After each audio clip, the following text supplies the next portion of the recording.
where we can do some cross-selling. Our e-sign, pretty good looking e-sign, very easy to do based on a predefined template, so you can just start pasting in your content and the layout will never break. Oh, that was a microsite we did pretty quickly. We need a naming convention, naming competition internally for a new headquarter in the States, so we put together a microsite where you can submit your suggestions for our conference rooms. This is a response to the swine flu, which also hit our industry, obviously. When people hear about these things, they kind of tend not to want to travel to at least Mexico.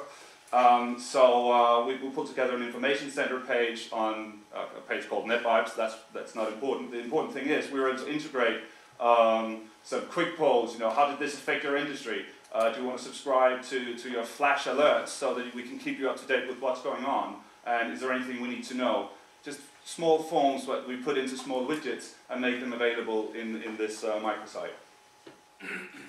Again, it's all very versatile, but not very time consuming. It can automate a whole lot, so you only need to focus on the key leads that are hot at a specific point in time, and do this respecting your brand integrity and your style guides. I want to talk a little bit about email strategy, because this was something that I hadn't thought too much about when I started shooting out emails with follow-up 1.0 or whatever it was back then. But we want to think about where are you on this email strategy scope, and so what are your ambitions, what do you need to consider? Obviously there's spam, and I'm not going to talk too much about that because neither of us should do spamming really. We need permissions, we need to make sure that we are in tune with the legislations in the markets that we communicate in. If it's your own market, maybe you know the legislation, but if you go cross-border, you really need to make sure that you're not spamming. Then blasting, this is a segment size, this is a kind of one-size-fits-all message, this is really pushy, this is what we did all along, and this is what we're still doing today, because some messages, they're just okay to be pushed, hopefully. They don't get excellent open rates and response rates, but that's the nature of the beast. Then you get a little bit smart about tracking. When do people open your emails? What are my email deliveries? Is my subject line performing better if I put Dear First Name in the subject line, or is Newsletter Edition 8 a better subject line? You can start tracking and being smart about that. Based on the way they feedback, they interact with my emails, my websites, I can start segmenting my clients, customers, leads, partners, heavy-duty travelers, road warriors, first-timers. Whatever segment is relevant for me in my communication, I can start segmenting and going from a more push to a more pull. From a sales, buy this all the time, to a purchase, I think I want to buy from that company. To process-driven. Maybe some of you are familiar with the terms outbound marketing and inbound marketing. Outbound is when you send out a whole lot of stuff to people and you hope they respond. Inbound is actually when people come to you because they want to know more about your products, services, or your company in general. And that's the process-driven, and all the way up to the integrated dialogue-based. It's really the all bells and whistles, segment size of 1. Each mail, each communication is individualized completely to their target group. I've got to tell you honestly, we're not there yet, but that's our ambition. We want to know enough about our clients so we can communicate almost on an individual basis with them, even though it's still automated. Now, you want to be realistic about your ambitions, because you may have, guys who follow up, or your own design, or yourself twiddling with your HTML templates, and it looks smashy, and you zoom in, and it really, it's got raffineered, abgeschmeckt, whatever, and when it's received, the content is really like this, right? This might get you great, sign-up and activity in the beginning, but if this is what they continue to get, you'll see open rates drop quite significantly. So just be realistic to yourself and to your audience. What am I able to deliver? Don't boil the ocean. Start small and think big later on. Right, I'm going to hurry up a little bit. Two cases, one about outbound marketing and one about inbound marketing. The thing is, we can keep track of what's going on with all the stuff we broadcast out. We know when people click links. We know when they visit our websites from our emails. We know when they read a specific product story in our newsletter, and we can then inform the relevant stakeholders, account managers, sales, pre-sales, via different channels, emails, this is salesforce.com, our CRM system, or via their mobile devices. And we can, that's very small, we can inform them about whether they show interest, whether they're dissatisfied with the survey, whether they have updated their information, whether they've viraled our communication, the tell a friend feature that you see in a lot of newsmails.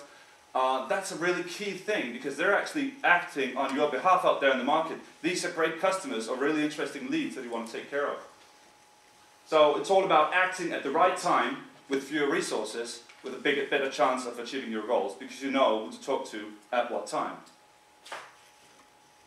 I'm going to mention that case, the outbound case here. We've got a database with our online clients. We know how many features in our online booking tool they use, for instance. Do they use hotel bookings? Do they put cars in our portal?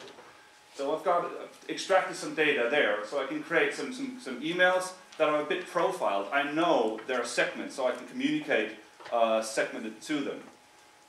That leads to an upsell offer on the web where they can subscribe for additional features. So if they click that, I know at least that this guy is more interested than the ones that didn't do anything about my email.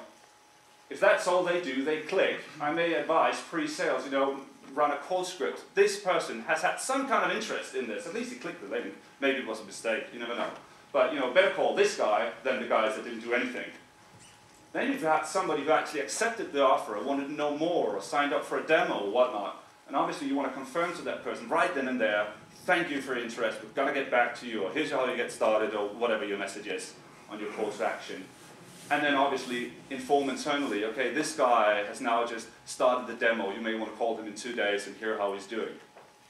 So that's an outbound, process-driven, without a lot of intervention. You set this up, and then you wait for all of this to happen, and then you wait for these guys to take action. It all happens on the go. Number 2, inbound marketing. This is where people come to you, to come to your website or come to a microsite or a competition or whatever you've made available. And you can script and tell the system, now if this and that happens, I want to be notified. Or he should in 2 days receive a confirmation. Or, you can build up these scenarios that are just sitting there waiting to be triggered by the visitor to your microsite or to your survey or whatever it is that you've built. A good example is, that's very small. A lead registers on our website for a 30-day trial of one of our products, right? So obviously, automatically, we send him a test login, test password login, and a few, brief instructions. Here's how you get going. And then we let him, sit with that for a little while we send a notification to a sales stakeholder. Now, this guy has now initiated a demo. Then, 15 days maybe, or a week after he subscribed for the demo, we sent him the first the follow-up communication again. Hope you got started. Hope you're interested in the application. Here's a few FAQs and maybe a link to our user forum where he can get more inspiration on how to use the product. After 25 days, we tell him, okay, you've got 5 days left of trial now. So in 3 days, one of our sales reps are going to call you and ask you how you thought about the experience with our product. So he knows that we're going to contact him. He knows we've been keeping an eye out on his activities, so he feels taken care of. And the result here is really streamline the early lead cycle without a lot of intervention. And then only contact the leads that are hot, that are ready to buy, they're ready to make a decision, instead of spending time doing cold calling and canvassing with a lot of clients who are not interested in your offering at this point.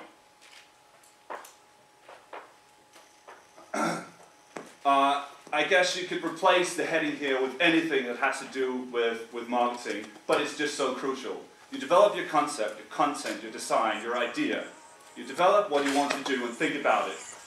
You test it internally. Make sure your scripts work. Make sure the text displays as you thought. Maybe test it to a segment of your target group. If you've got a mail list of 100 people, you might test it on 10, see how that goes. If it's 10,000 people distribution list you have, test it on 1,000, see how they behave. If you get less than good results, maybe you want to tweak your message a little bit and go back to the development stage.